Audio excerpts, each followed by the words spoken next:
Hello, folks. So you're getting ready to start on a fabulous project that you've been hoping and dreaming for, looking forward to for a long time. And now you're getting ready to get the whole thing started. And there's a whole bunch out there that we don't know, and there's a whole lot of money you're getting ready to spend. Even if it's a little project, there's a lot of money. Now, on other programs and other videos, we've talked about financing, and we've talked about what type of contractors to hire, what your job should look like. So check out our other videos, and that'll help kind of put some of this all together for you. Now we're at this stage here of contracts. Now, first thing I got to say is I am not a lawyer.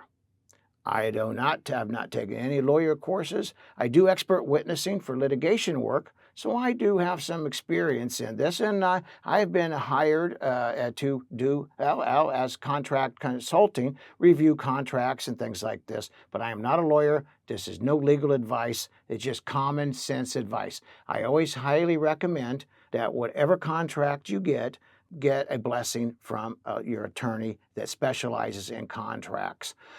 One of the radio shows I had done years ago, it's out there on podcast about the house.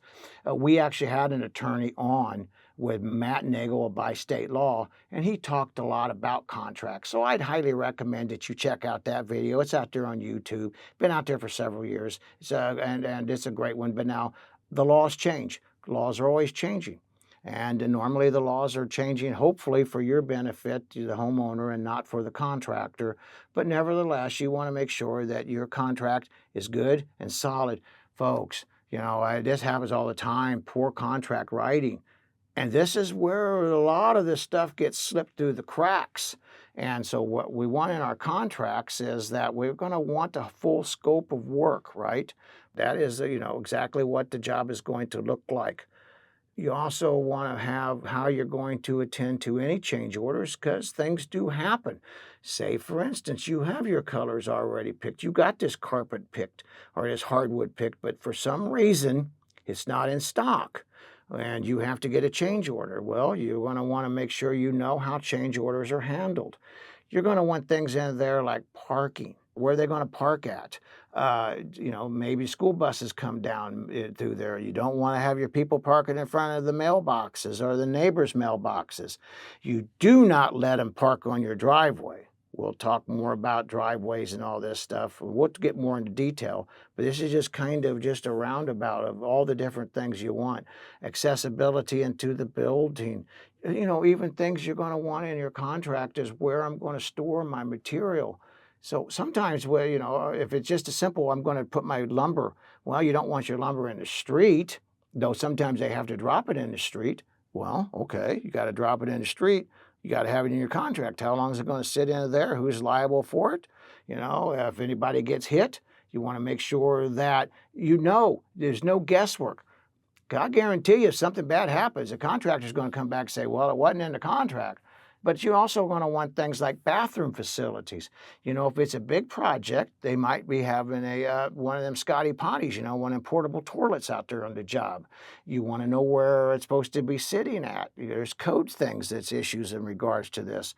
If there's any equipment like bobcats and things like this that are having to, coming on and off the job, you want to know where they're going to be parking them at.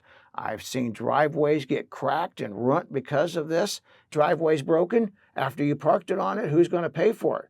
When we talk about that, and like I say, and further in the book on how to make sure that doesn't happen.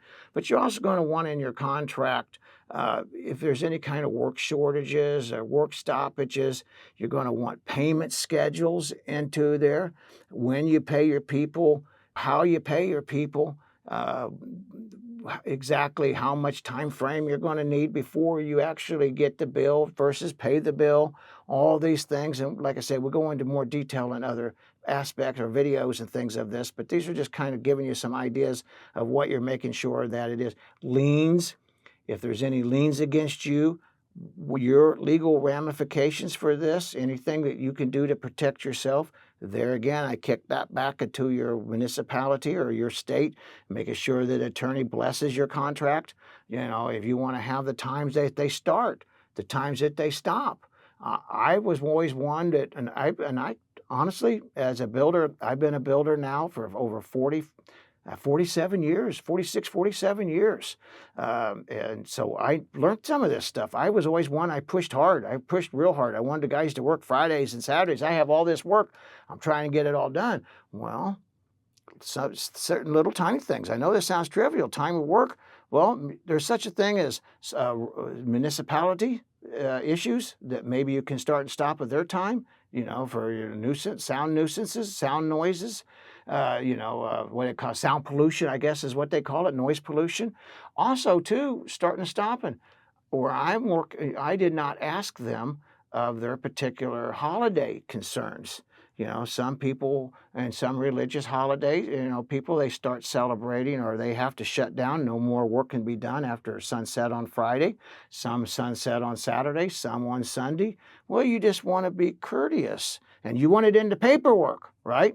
So you want all of this into your paperwork and contracts. What else would I want in my contract?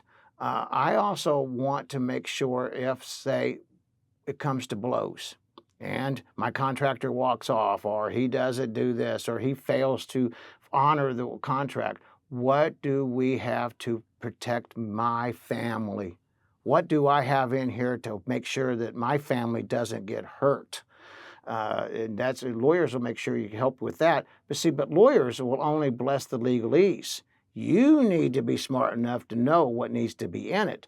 Because naturally, attorneys, they're great at what they do, but they don't only know what is legal. They don't know about the parking in front of a mailbox, but I do. Cigarette smoking. A lot of guys smoke. Where do you want them smoking at? Maybe you got a child that's allergic to cigarette smoke. Maybe you're allergic to cigarette smoke. I know I have family members, my dear sister, she can't be around, even smelling cigarette smoke on people bothers her. It affects her, and it affects her badly. So these are little things that you can make sure is in your contract. The golden rule. Oh, I read this. This is an awesome golden rule in contracting. He who has the money makes the rules.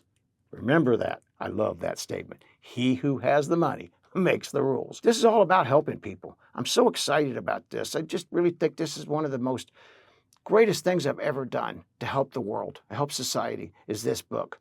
I'm just that excited in it.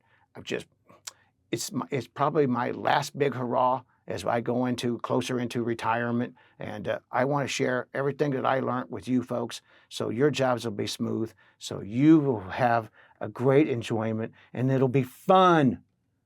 Not a nightmare, not another horror story. Thank you, folks. Appreciate you watching our videos.